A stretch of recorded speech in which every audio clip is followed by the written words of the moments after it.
Bonsoir et bienvenue à cette nouvelle édition de Direct.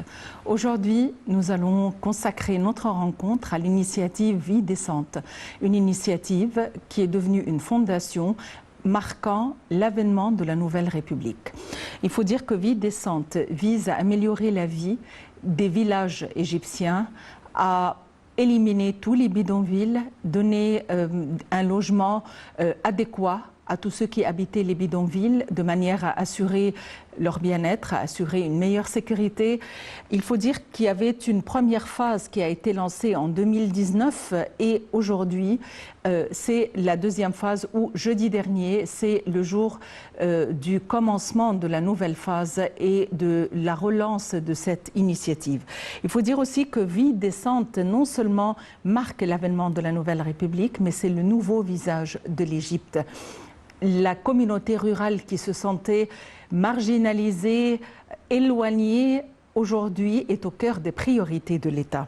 Il faut dire que le nouveau visage de l'Égypte marque l'inclusion de l'initiative Vie décente dans la plateforme des partenariats de l'ONU pour le développement durable et qui met en relief son importance. Et c'est l'occasion ou jamais de revenir sur les acquis de la première phase et les objectifs de la deuxième lancée en mars. Avec un budget de 515 milliards de livres égyptiennes, la participation de 14 ministères, le projet national de développement rural a pour objectif de changer le visage de plus de 4000 villages égyptiens. Aujourd'hui, l'État est conscient que l'objectif et la réduction de la pauvreté ne peuvent être atteints sauf si l'on cible délibérément les zones rurales où cette pauvreté perdure et reste dramatique. Alors, la première phase a été lancée en 2019. À l'heure actuelle, nous abordons la deuxième phase et Vie décente comprend non seulement l'infrastructure, mais ça comprend aussi la santé de ces communautés rurales, ça concerne aussi l'infrastructure, ça concerne l'enseignement, ça concerne le logement. Les villages vont être complètement métamorphosés et à l'heure actuelle, l'État va continuer de travailler sur le restant des villages en Égypte, y compris les 515 villages. Voyons les détails dans ce compte rendu. Le président Abdel Fattah al-Sisi a souligné qu'une nouvelle ère avait vu le jour en Égypte avec le lancement de l'initiative Vie décente et d'ajouter c'est l'amorce de la Nouvelle République, ce méga projet national ayant pour objectif l'amélioration des conditions de vie des habitants de 4000 villages égyptiens au cours des 3 prochaines années. Le chef de l'État a tenu ses propos lors de la première conférence du projet national Vie décente pour le développement rural en Égypte. Le président a noté que l'Égypte avait réussi à surmonter d'innombrables problèmes économiques cumulés depuis des décennies.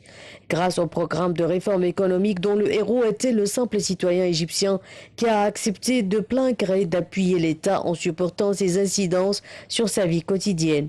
Nous avons de même fait face à une vague dévastatrice du terrorisme, ce fléau subversif qui a coûté la vie à un grand nombre des hommes de l'armée et de la police, a poursuivi le président remerciant les corps de la police et de l'armée pour leur sacrifice afin de défendre la patrie et de protéger leurs compatriotes.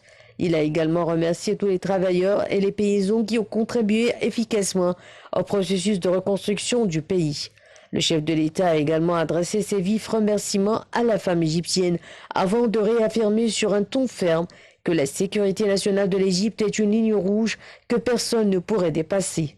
De son côté, le Premier ministre Mostafa Madbouli a affirmé lors de son intervention que le projet de Vie décente était l'un des plus grands projets sur le plan mondial et que c'était l'icône de la Nouvelle République déjà promise par le président Al-Sisi au grand peuple égyptien. Le Premier ministre a évoqué les méga-projets nationaux en Égypte comme le creusement du canal de Suez au XIXe siècle et la construction du haut barrage au XXe siècle. Soulignons que le projet de Vie décente n'est pas moins important que ces projets. C'est le projet du XXIe siècle, a précisé le Premier ministre, notant qu'il s'étendrait à toutes les provinces de l'Égypte. Le but principal de ce projet, comme défini par le président Abdel Fattah al-Sisi, est d'améliorer les conditions de vie des Égyptiens, a noté M. Madbouli, ajoutant que ce projet réalise les objectifs du développement durable 2030. Le Premier ministre a réaffirmé qu'il s'agissait sans exagération du plus grand projet à l'échelle mondiale. Ce projet du développement rural étant une réponse aux exigences du développement économique et une source de nouvelles opportunités d'emploi pour les jeunes.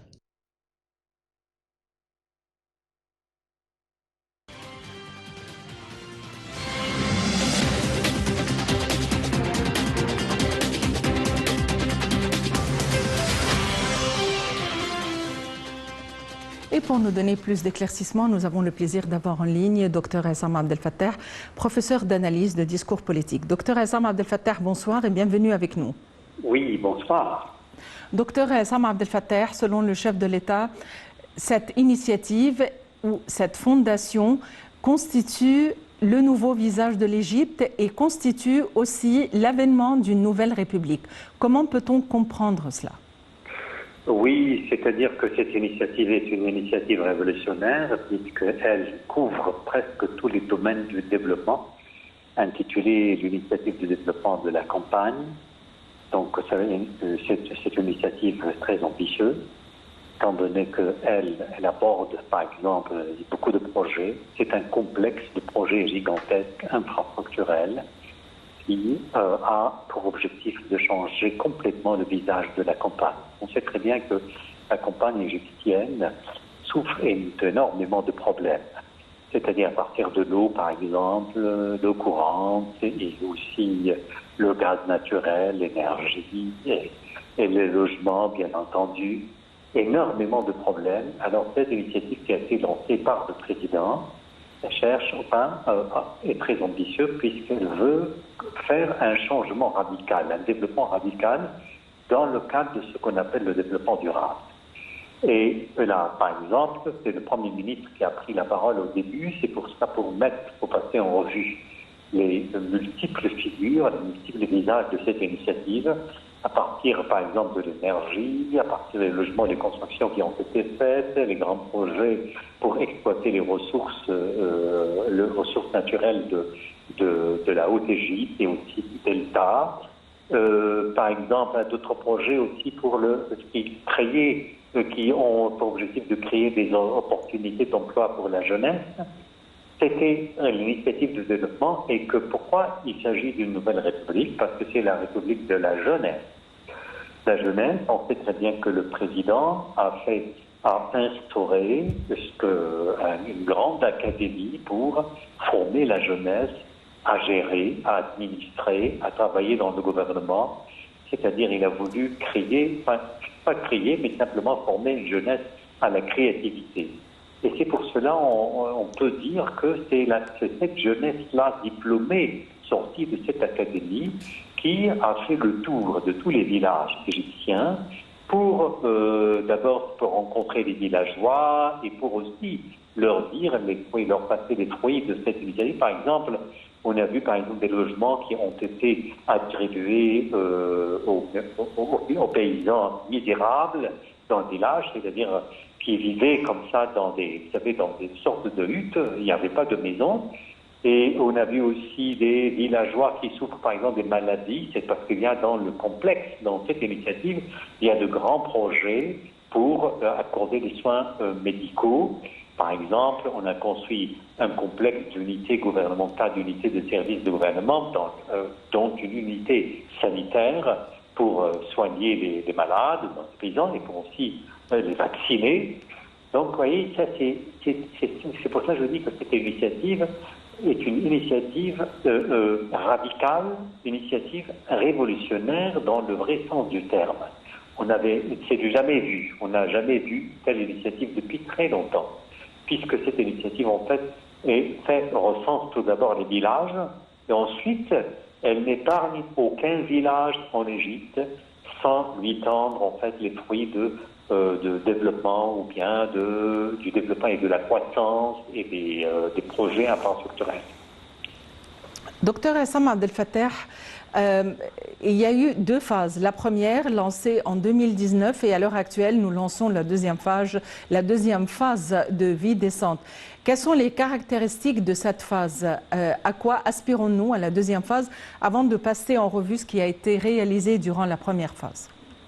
La première phase était mitigée, c'est-à-dire qu'elle était focalisée à un certain nombre de villages.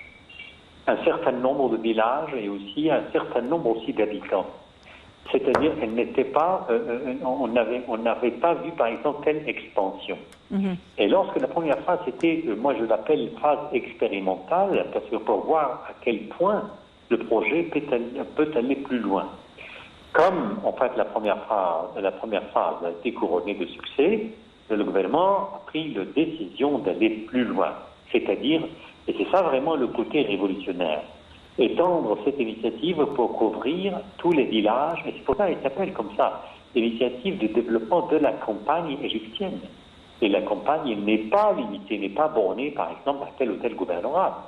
Elle était d'abord limitée dans la première phase à un certain nombre de gouvernorats, parce que quand un projet débute par exemple, d'abord on doit passer par cette phase expérimentale. Une fois que la phase expérimentale est couronnée de succès, sautée par un succès, donc là vraiment on a décidé d'aller plus loin avec beaucoup d'investissements et que par exemple il y a tous les domaines de la vie économique sont impliqués dans cette initiative.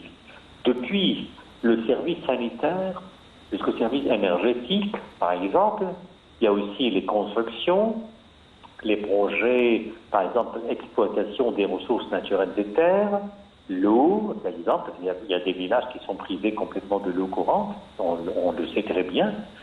Hein, et donc, c'est ça c'est la différence entre la première phase, c'était expérimental et on peut dire que c'était limité. Maintenant, la deuxième phase, c'était a pour objectif de couvrir toute la République. Et là, vraiment, ce qui est très intéressant, ce qui est caractéristique, c'est que ce qui mène, en fait, l'action de développement, c'est la jeunesse. Quels sont les éléments du développement? Quels sont les éléments ou les domaines ciblés par ce nouveau visage de l'Égypte, par cette métamorphose du village égyptien? Premièrement, je dis, parce que moi je lui accorde une importance capitale, c'est toujours le service sanitaire. Le service sanitaire très important, vous savez. Et puis après, il y a les chemins de fer. Service sanitaire, il y a aussi les logements. Vous savez, si vous regardez par exemple les maisons des paysans actuellement, il y a des familles par exemple composées d'une quinzaine d'individus qui vivent par exemple dans un coin comme ça, dans une maison. Ça, ils sont très pauvres. Il y a des gens et les pauvres. Maintenant, c'est que le gouvernement commence à faire cette construction. Je pense que c'est la payer. Il a dépensé le président lui-même l'a dit, plus de 700 milliards de livres égyptiens, imaginez-vous. Et il y avait aussi 4000, autant que je me rappelle, 4564 unités, 4564 unités qui ont été distribuées. Ça, c'est, à mon avis, c'était la première phase, hein, c'est 4500 et quelques, c'est pas quand même, pas peu. Hein. Et puis, il y a ça, en ce qui concerne les constructions, il y a aussi, c'est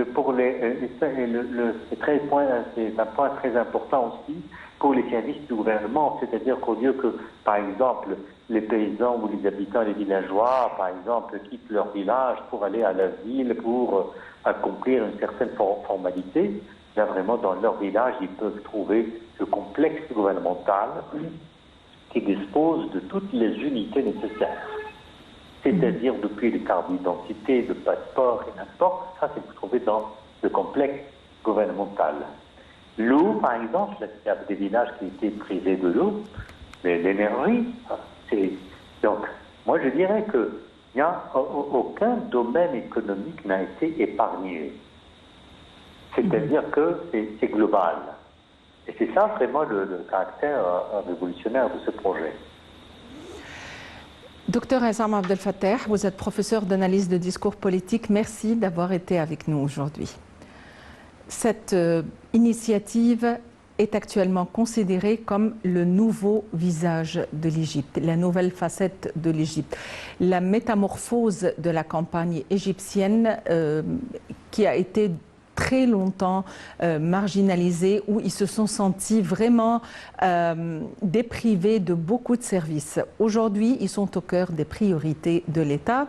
La première phase a commencé en 2019. Aujourd'hui commence la deuxième phase avec 515 villages et un montant de 700 milliards de livres égyptiennes est consacré à cette initiative. Voyons les détails dans ce compte rendu. Avec un budget de 515 milliards de livres égyptiennes, la participation de 14 ministères, le projet national de développement rural a pour objectif de changer le visage de plus de 4000 villages égyptiens. Aujourd'hui, l'État est conscient que l'objectif de la réduction de la pauvreté ne peut être atteint si l'on ne cible pas délibérément les zones rurales où cette pauvreté reste dramatique et extrêmement répandue. C'est dans ces milieux où l'on constate les taux élevés de chômage, la généralisation des activités informelles, le travail des enfants et le faible taux de scolarisation. Lancée en juillet 2019, la première phase de l'initiative Vie décente a visé le développement de 375 villages parmi les plus pauvres dans 14 gouvernorats où le taux moyen de pauvreté a dépassé les 70%. Le plan de développement de cette phase a consisté à fournir les services essentiels à ces villages dans les secteurs de la santé, de l'éducation, des infrastructures, eau potable, électricité, gaz, réhabilitation des routes et logements.